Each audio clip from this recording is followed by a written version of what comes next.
Hello neighbors, it's Brad here at eTrailer, and today we're taking a look at the eTrailer SD tow bar on a 2021 Ford Ranger. Now this is going to be available not only for our Blue Ox base plates like we have here, but also your Demco, your Curt, your eTrailer, as well as Roadmaster. Now there's going to be 5 main components when it comes to flat towing a vehicle. First one is going to be the base plate, and that's what actually securely mounts to the frame or bumper support on the vehicle, creating a hookup point for your tow bar. It also has your safety chain loops integrated into it. So that brings me to my next component, which is going to be the tow bar that actually attached to the arms on the base plate and then to the hitch of the RV, making the connection point between the two. And you also have your safety cables here, and that's going to go to the hitch as well as the base plate. And just in case of an accidental disconnect, this is going to keep this attached to the vehicle and making sure it's not rolling down the highway. Now, if something was to catastrophically happen, you do have a breakaway cable, which is part of your supplemental braking system. So that way, when you slow and come to a stop on your RV, it's going to do the same on the vehicle, which is just going to make for a safer towing. Now you also have your umbilical here, which is going to be for your diode wiring, and that's going to transmit the stop, turn, and running light signals from the RV to the towed vehicle, letting people know when you're turning, stopping, or just driving along.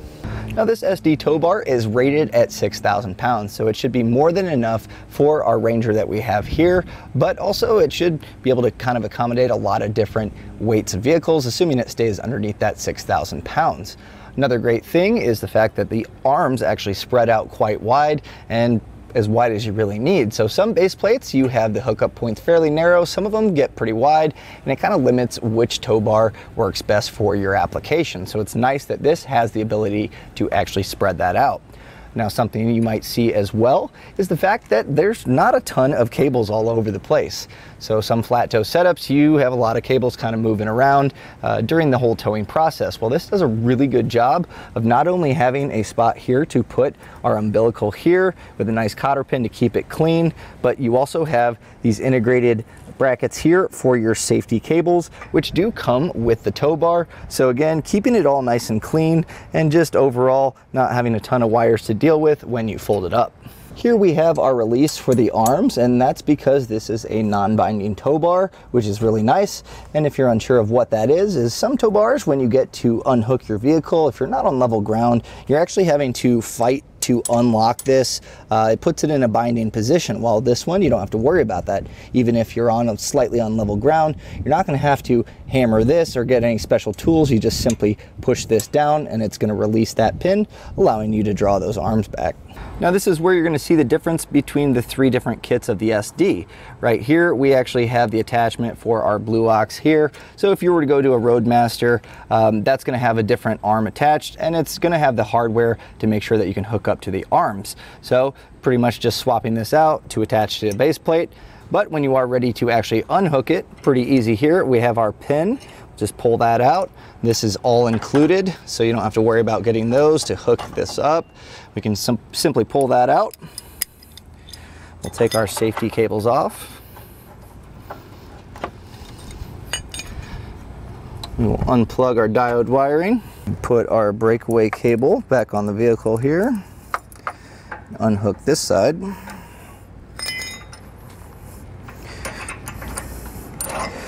Now a nice feature of this tow bar as I unhook it is some other tow bars, these will simply just drop to the ground and they can be pretty heavy. This one actually supports its weight, so you can see it slowly goes down, but you're not going to be dropping this on your foot or anything like that. So now that we have it all not attached, we're going to actually fold this up for you. And there's 3 different ways that it can actually be stored. So the first one here is actually spreading this wide. And you can see the pin here, it's going to lock into this little yellow bracket. And the way we do that, I'm simply going to just raise this up to get our pin kind of underneath that yellow, and then I can slide this over, and then that puts that in place. And then I can simply do the same thing on this side. So this is kind of our split configuration of storage. Now you can also store it to one side by simply just moving this here over. And you have that same yellow pin there. You may have to move this one out of the way, but once you have those in place, you can see it goes to the right side. And then if you want to store it to the left, it's going to be simply as easy as doing that again, just on the other side.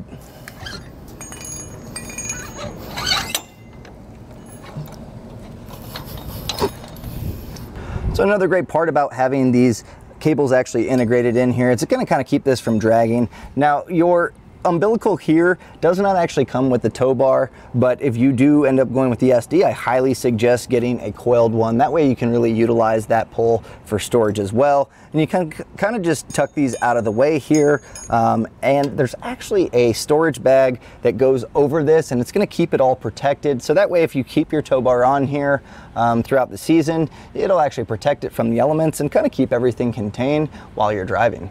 Now, something else, a nice added feature here is your included pin and clip. So that way you can actually attach this into your hitch. There's also 2 different mounting points, so you have a 2-inch difference. That way, if you want to extend it out a little bit or tuck it a little bit cleaner, depending on the back of your RV, you'll have that customized, length or how far it extends. Another nice thing is this can actually serve as a rise or a drop. So sometimes, depending on the height difference between the hitch on your RV and the base plate attachment on your vehicle, you do have to get a high-low adapter to account for the difference. You want to keep it within a 3-inch range, and this allows you to just get a little bit fine-tuned adjustment, just a little bit here. That way you might actually be able to eliminate having to get a high-low adapter depending on your application. And that was a look at the eTrailer SD tow bar on a 2021 Ford Ranger.